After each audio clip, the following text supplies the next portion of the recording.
Greetings builders, Daniel here and welcome to my traditional top 12 builds. Since the Necropolis League is on its final weeks, I'm here to show you the 12 builds that I had the most fun playing. Those 12 builds will be divided in 4 videos, and if you wanna try any of those you can find links for POBs and complete guides in the video description. And if this video helps you, please leave a thumbs up to support the channel. Thank you very much and let's get into it! The first build to make the list on 12th place is the Hexblast Mines Saboteur with the Shadow class. Hexblast is a very interesting skill that deals a lot of extra damage if the enemy it hits is already cursed. Besides that, it also creates a big pulse of damage that destroys all nearby monsters. That's why it's important that our enemies are always cursed. To list the pros of this build, I would start with how powerful it gets with low investment. With cheap and easy to find items, we're going to make bosses disappear with your mind chain reactions. Part of that is because Hexblast can naturally shock, freeze and ignite enemies, and if that wasn't good enough, it also considers the lowest resistance the enemy has before calculating the damage. This build is also very fast and deals a lot of area damage. It's super satisfying to clear maps this way. Above all, you can throw your mines from a long distance and stay far from danger. Now to list the cons, I will start saying that mine gameplay isn't for everyone. Some players just can't get used to the detonation mechanic, but trust me, it's worth giving a try because mine builds have huge potential. Another issue is that this character is not very tanky. Because of that, you need to always mind your position or you might die. As for budget, this build is cheap. You can get it destroying early endgame maps with only around 70 chaos. To comfortable advanced 3 yellow maps, I recommend investing around 150 chaos, and for easily completing your atlas, I recommend investing around 4 divines. Don't forget that on PoEbuilds.net you can find a list with all the equipment that you need to buy for this build, with direct links for examples being sold by other players. You only need one mandatory unique item for this build, the Profane Proxy Ring that causes one of your Skither bots to have a curse aura. This way, the enemies you hit with your Hexblast are always going to trigger the big area damage, increasing a lot your clear speed. For clear speed, I'll give this build 9 out of 10. You are very fast and your mines explode in a big area, killing many monsters at once. It's very comfortable to clear maps with this character. The boss damage is also amazing and deserves 9 out of 10. You can stack many mines and delete bosses with a huge detonation. This build has an incredible single target potential, even on a low budget. For the survivability, I'll give it 8 out of 10. Even though you have armor, evasion, spell suppression and can throw your mines from a big distance, this build is still not very tanky and needs to stay still from time to time to deploy the mines. That's why I took 2 points out. Next, on 11th place, we have the classic Toxic Rain Pathfinder with the Ranger class. This build uses the Permafrost and Chaos damage of Pathfinder to deploy many powerful pods that drain the life out of your enemies. To list the pros of this build, I would start with how easy it is to put together. You don't need any mandatory unique item and the leveling is very simple.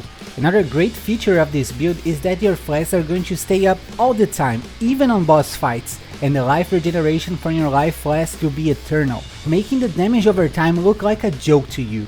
This build is great for beginners because you end up having great clear, boss damage and survivability with low investment. Now to list the cons, the main issue of this build is mana. Since we're dealing with a damage over time build, we cannot reach mana or life. Because of that issue, we need rare rings that reduce the mana cost of skills. As for budget, you can get it destroying early endgame maps with only around 100 chaos. To comfortable advanced 3 yellow maps, you need to invest around 150 chaos, and for easily completing your atlas, I recommend investing around 4 divines, where you can totally do it with less. For clear speed, this build gets 9 out of 10.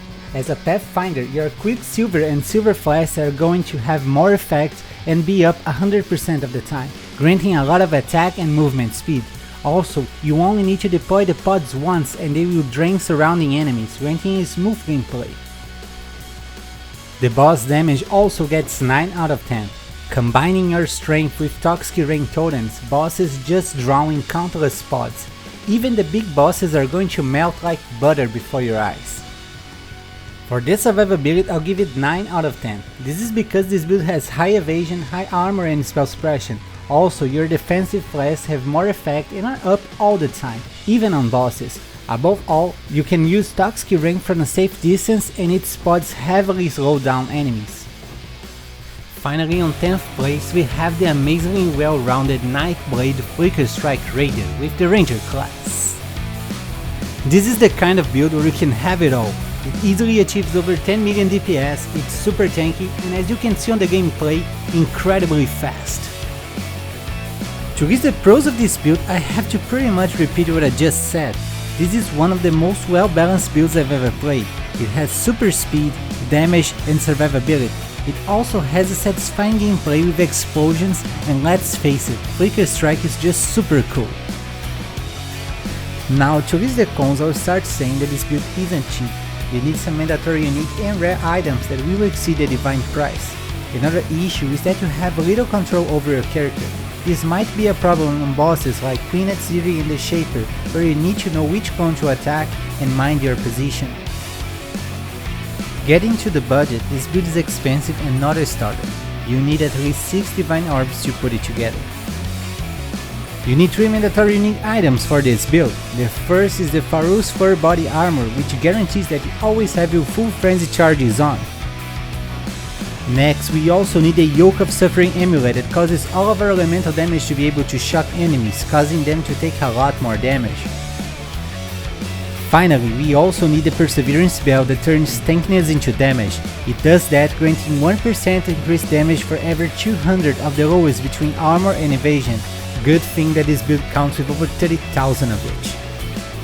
For clear speed, this build is surely a 10 out of 10, and I didn't even need to tell you that.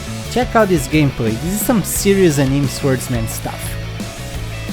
The boss damage is also great, especially when you can use your Berserk skill. As you can see, it kills guardians in less than 2 seconds, but I will only give it 9 out of 10 because this damage is reduced on pinnacle bosses when it's harder to stack our rage. For the survivability, I'll also give it 9 out of 10.